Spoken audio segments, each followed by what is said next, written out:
Hey guys, my name is Tim Tognacci, and in this video I'm going to show you how I made this bedside table with a cabinet for storage underneath and then hidden wireless charging on the top with a lightning bolt inlay. Let's get to it.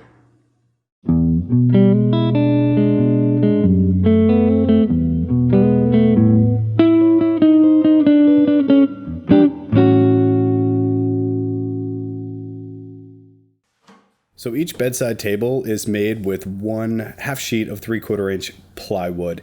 And the reason why I didn't get a full sheet and then cut that down the middle is, well, because I don't have a truck and an easy way to transport it from the wood store. I'll first start off by ripping the sheet of plywood down the middle, and then I'll take out my crosscut sled and then cut all the pieces down to their final height. I'll eventually upgrade my crosscut sled and incorporate some sort of built-in T-track system to make setting stop blocks easier, but for now, a clamp and an off-cut piece of walnut will do.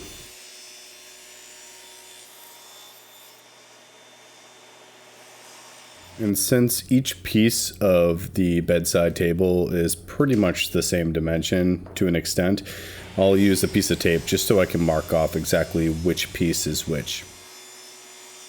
And then I set my fence to 10 inches to rip all of the pieces down to their final width. And if you're interested in making something similar here, I'll provide a link in the video description below to the SketchUp file for this project, as well as all of the tools and jigs that you see me using throughout the video.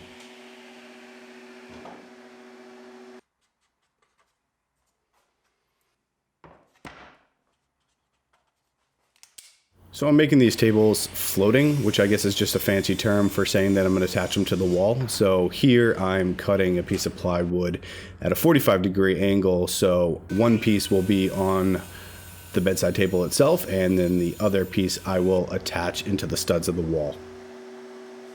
Also known as a French cleat.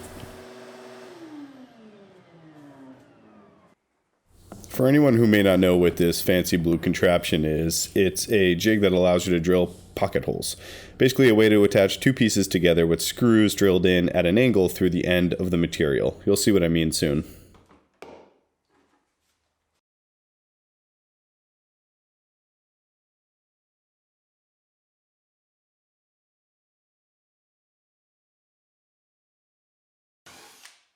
Before I start the assembly process, I'll sand everything down to 220 grit.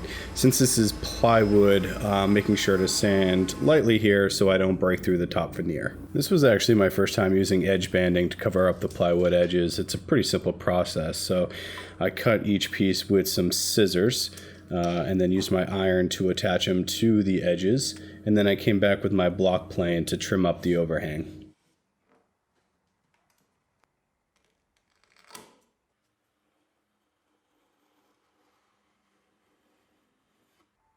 I used these right angle guides during assembly to make sure that everything was square.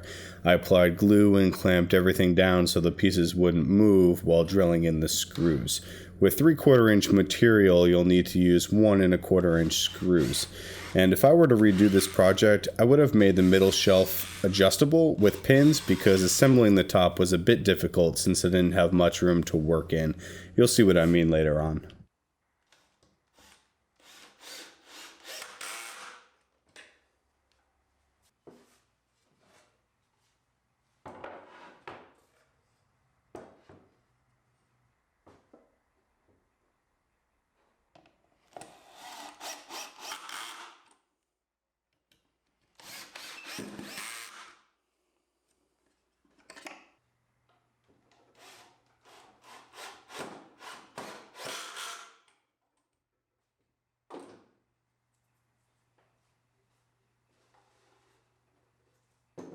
And with the base assembly finished, I used a 220 grit sanding sponge to clean everything up to get ready for finishing.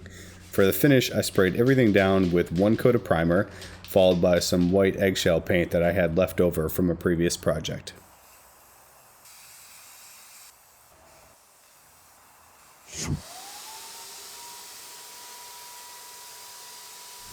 While that dried, I started to work on the top.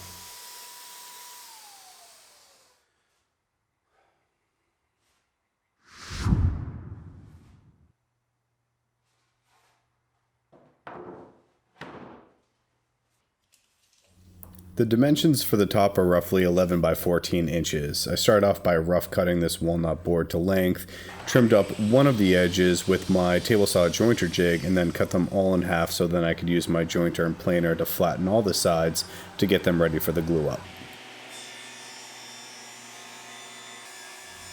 And if I still have your attention, I'm assuming that you're enjoying the video so far, so thank you for watching. And if you haven't done so already, consider subscribing to my channel to stay up to date with my future videos. Right now, woodworking and creating these videos is a hobby of mine, but with your support, it encourages me to continue putting out content for those interested in starting out as well.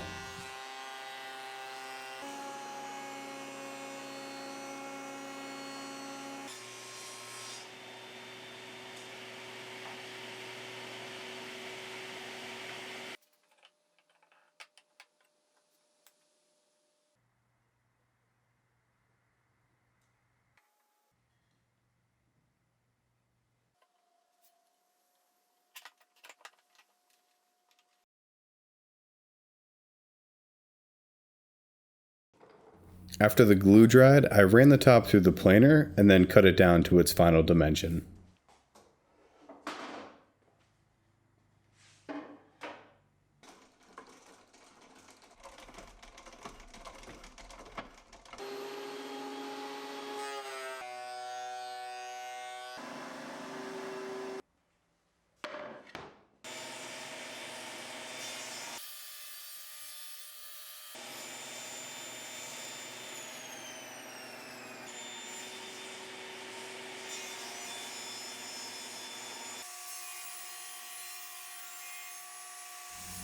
I noticed there were some small cracks in the wood, so I used some epoxy to fill them in.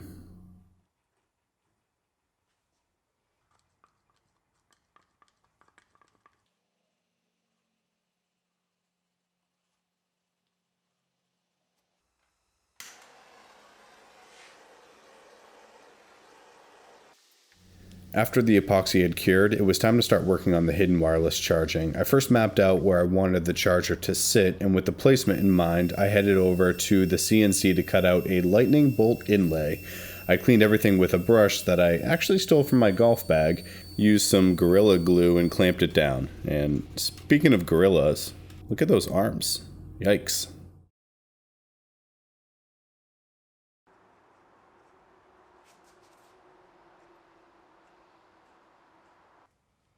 And while the glue dried, I worked on installing this soft close hinges for the doors. Along with edge banding, this was actually my first time installing cabinet hinges. And this hinge jig that I picked up from Craig Jig made the process super easy. So once I figured out where I wanted them to sit, I drilled out everything and then screwed them down. I had to make some slight adjustments afterwards, but I think they turned out okay. If you have any tips on this process, I'd love to hear them in the comment section below.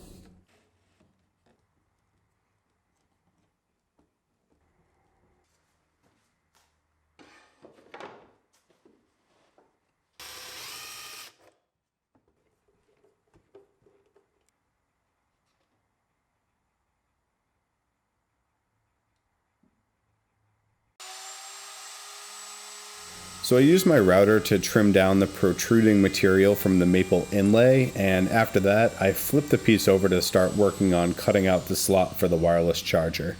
A few people on Instagram were wondering how thin the material needed to be for the charging to work. I've seen a few people say that 1/8 of an inch will do, but I guess it all depends on the wireless charger that you're using.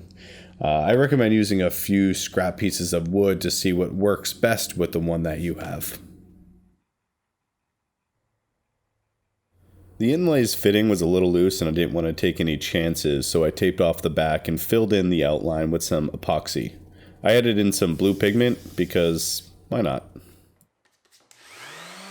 Once the epoxy cured, I sanded the top up to 220 grit and then applied some finish. I used the same blend in my picture frame video, equal parts polyurethane, boiled linseed oil, and mineral spirits. And once that was dry, I came back and applied a few more coats of wipe-on poly, sanding in between each coat. Then I came back, flipped the piece over, and attached the wireless charger to the back side with some hot glue. I picked up this power strip to help organize the cords, but first I'll need to drill some holes to make room.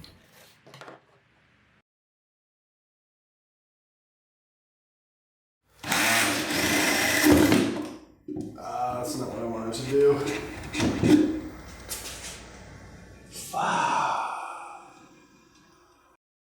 And this is another reason why I should have made the middle shelf adjustable. When drilling holes with a Forstner bit, it's a good idea to drill until the bit pops through a little on the other side, and then finish drilling through that side to avoid tear out. But no worries, I came back with some white paint to clean it up. And I was debating on what to do to secure the top, and I ended up using some right angle brackets. These probably aren't the best idea because of wood movement in the walnut top, but it's a small piece and I built these for myself. So if there ends up being issues down the road, I'll take them down to the workshop and figure something else out.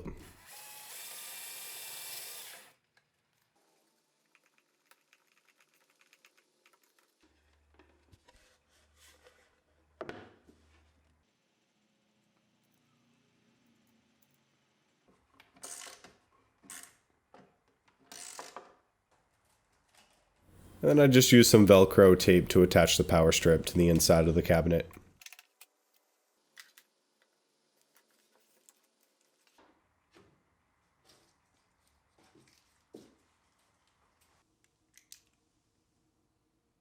To attach this to the wall, I first marked out where to put the cleat and where the stud was. Since I'll only be able to use one stud, I used a drywall anchor for the other screw.